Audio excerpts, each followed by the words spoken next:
मुकद्दस नाम में आप सबकी सलामती हो।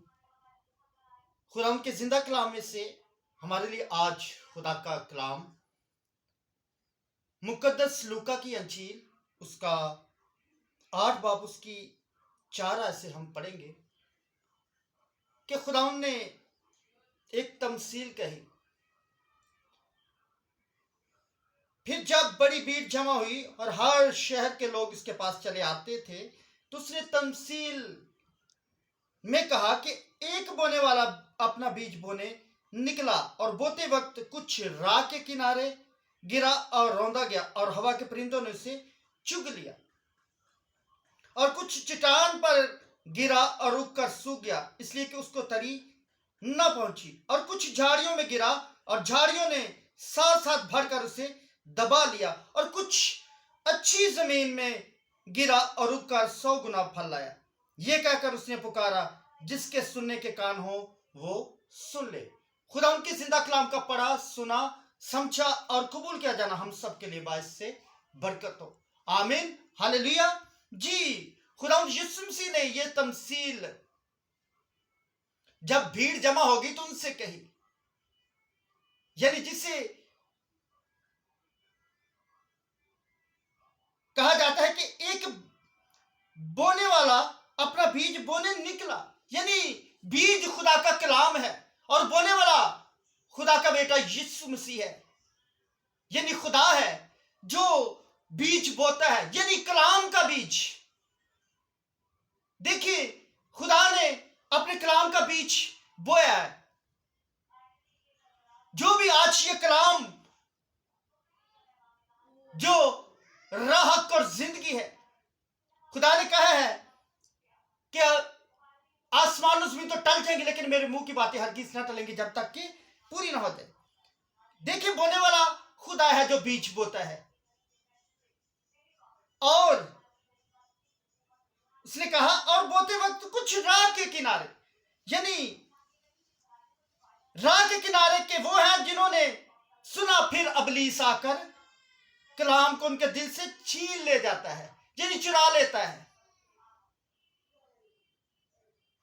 और वो बेफल रह जाते हैं, वो उगता नहीं है।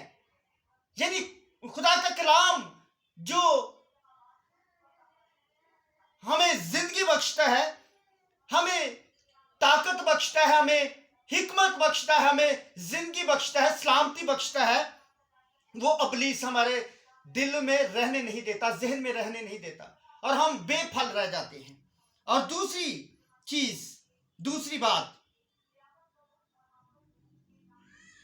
ताकि ईमान लाकर निजात ना पाए। अबलीस ये नहीं चाहता कि हम निजात पाए, वो चाहता है कि हम जहन्नम की आग में जले, जहां वो जल रहा है और जलेगा भी। तो दूसरी बात है, और चट्टान पर के वो है जो सुनकर कलाम को खुशी से कबूल कर लेते हैं लेकिन जड़ नहीं रखते, मगर कुछ अरसा तक ईमान रखकर आजमाइश के वक्त फिर जाते हैं। जब थोड़ी सी परेशानी मुश्किलात आती है तो वो खुदा के कलाम से हट जाते हैं, यानी खुदा की रास्तबाजी की राह से हट जाते हैं। तो ये वो है जो चट्टान पर है, जो सुनकर कलाम को खुशी से कबूल करते हैं और जड़ नहीं रखते।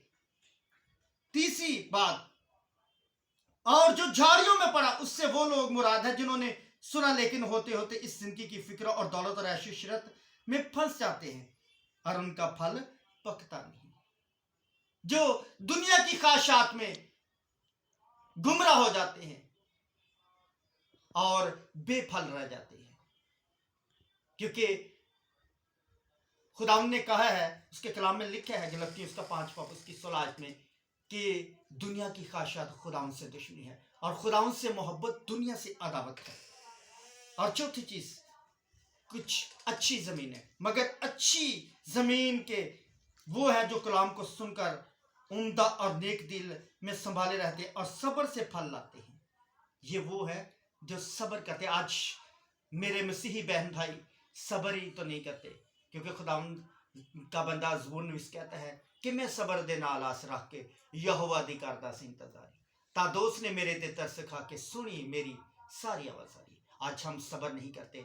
हम चाहते हैं कि बस अभी हमने दुआ की है, अभी हमने खुदा के कलाम को सुना तो अभी हमारी जिंदगी में मौजूद हो जाए। तो ऐसे नहीं होता, बल्कि हमें सब्र करना है, ठहरे रहना है, क्योंकि खुदा उनके कलाम में लिखा है कि तू मेरे दाहिने हाथ के नीचे फरोतनी से ठहरे रहे तो मैं तुझे ऐन वक्त पर सर बुलंद करूंगा। तुम मुझ में मसूर है, मैं तेरे दिल की मुरादों को पूरा करूंगा। तो मेरे अजीजों, आज इस कलाम के वसीला से खुदा आप सबको बरकत दे और इस कलाम को अपने दिल में जगह दे, क्योंकि यही कलाम है जो राह और जिंदगी है, जो हमारे कदमों के लिए चिराग और हमारी राह के लिए रोशनी है। ये वही कलाम है जो खुदा यीशु मसीह के मुंह से सादर हुआ ताकि हम जिंदगी पाएं और कसरत की जिंदगी पाएं, हम नजात पाएं और उस हमेशा की जिंदगी के वास्ते बने, क्योंकि खुदा यीशु मसीह जल्द आने वाला है और हर एक के काम के मुआफिक देने के लिए अजर उसके पास है। वो अल्फा और ओमेगा है, वो इब्तिदा और इंतहा है, वो अव्वल और आखिर है। तो खुदा इस कलाम के वसीला से आप सबको बरकत बख्शे, आमीन।